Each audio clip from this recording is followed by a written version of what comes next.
Insani.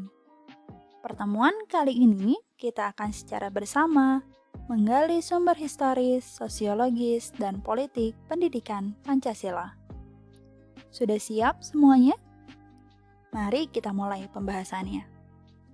Pertama, sumber historis pendidikan Pancasila. Presiden Soekarno pernah mengatakan, "Jangan sekali-kali meninggalkan sejarah." Pernyataan tersebut dapat dimaknai bahwa sejarah mempunyai fungsi penting dalam membangun kehidupan bangsa dengan lebih bijaksana di masa depan. Dalam peristiwa sejarah nasional, banyak hikmah yang dapat dipetik. Misalnya, mengapa bangsa Indonesia sebelum masa pergerakan nasional selalu mengalami kekalahan dari penjajah? Jawabannya, karena perjuangan pada masa itu masih bersifat kedaerahan, kurang adanya persatuan, mudah dipecah belah, dan kalah dalam penguasaan ilmu pengetahuan dan teknologi, termasuk dalam bidang persenjataan. Hal ini berarti bahwa apabila integrasi bangsa lemah dan penguasaan ilmu pengetahuan dan teknologi lemah, maka bangsa Indonesia dapat kembali terjajah, atau setidak-tidaknya daya saing bangsa melemah. Implikasi dari pendekatan historis ini adalah meningkatkan motivasi kejuangan bangsa dan meningkatkan motivasi belajar kalian dalam menguasai ilmu pengetahuan dan teknologi sesuai dengan program studi masing-masing. Kedua, sumber sosiologis pendidikan Pancasila. Sosiologi dipahami sebagai ilmu tentang kehidupan antar manusia. Sukanto 1982 menegaskan bahwa dalam perspektif sosiologi, suatu masyarakat pada suatu waktu dan tempat memiliki nilai-nilai yang tertentu. Melalui pendekatan sosiologis ini, kalian diharapkan dapat mengkaji struktur sosial, proses sosial, termasuk perubahan-perubahan sosial dan masalah-masalah sosial yang patut disikapi secara arif dengan menggunakan standar nilai-nilai yang mengacu kepada nilai-nilai Pancasila. Bung Karno menegaskan bahwa nilai-nilai Pancasila digali dari bumi pertiwi Indonesia. Dengan kata lain, nilai-nilai Pancasila berasal dari kehidupan sosiologis masyarakat Indonesia. Makna penting lainnya, Bung Karno juga menyatakan, Pancasila sebagai dasar negara merupakan pemberian atau ilham dari Tuhan yang Maha Kuasa. Apabila kita kaitkan dengan teori kausalitas dari Notonegoro bahwa Pancasila merupakan penyebab lahirnya kemerdekaan bangsa Indonesia, maka kemerdekaan berasal dari Allah, Tuhan yang Maha Esa. Hal ini sejalan dengan makna alinea ketiga pembukaan Undang-Undang Dasar 1945.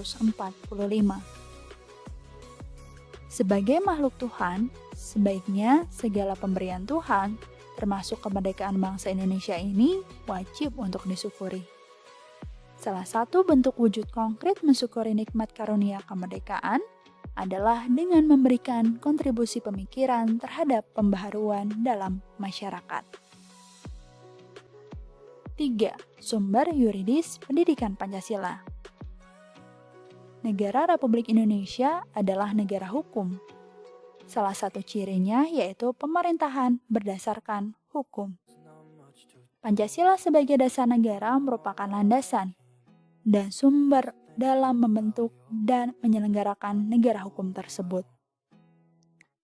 Urgensi pendekatan yuridis ini adalah dalam rangka menegakkan undang-undang yang merupakan salah satu kewajiban negara yang penting. Penegakan hukum ini hanya akan efektif apabila didukung oleh kesadaran hukum warga negara, terutama dari kalangan intelektual.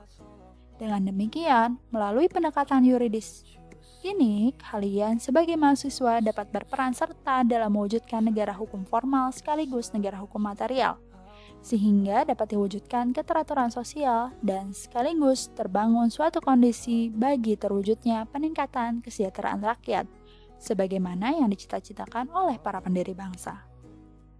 Kesadaran hukum tidak semata-mata mencangkup hukum perdata dan pidana, tetapi juga hukum tata negara. Ketiganya membutuhkan sosialisasi yang seimbang di seluruh kalangan masyarakat, sehingga setiap warga negara mengetahui hak dan kewajibannya. Selama ini, sebagian masyarakat masih lebih banyak menuntut haknya, namun melalaikan kewajibannya. Keseimbangan antara hak dan kewajiban akan melahirkan kehidupan yang harmonis sebagai bentuk tujuan negara mencapai masyarakat adil dan makmur. Terakhir, sumber politik pendidikan Pancasila. Salah satu sumber pengayaan materi pendidikan Pancasila adalah berasal dari fenomena kehidupan politik bangsa Indonesia. Tujuannya agar kalian mampu mendiagnosa dan mampu memformulasikan saran-saran tentang upaya atau usaha mewujudkan kehidupan politik yang ideal sesuai dengan nilai-nilai Pancasila.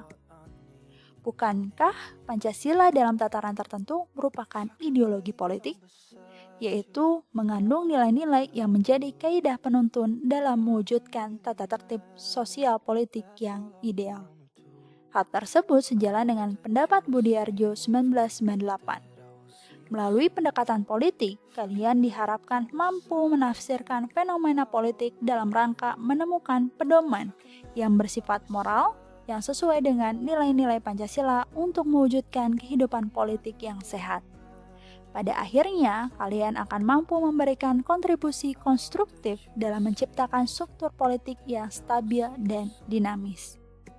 Secara spesifik, fokus kajian melalui pendekatan politik ini yaitu menemukan nilai-nilai ideal yang menjadi kaidah penuntun atau pedoman dalam mengkaji konsep-konsep dalam politik yang meliputi negara, kekuasaan, pengambilan keputusan, kebijakan, dan pembagian sumber daya negara, baik di pusat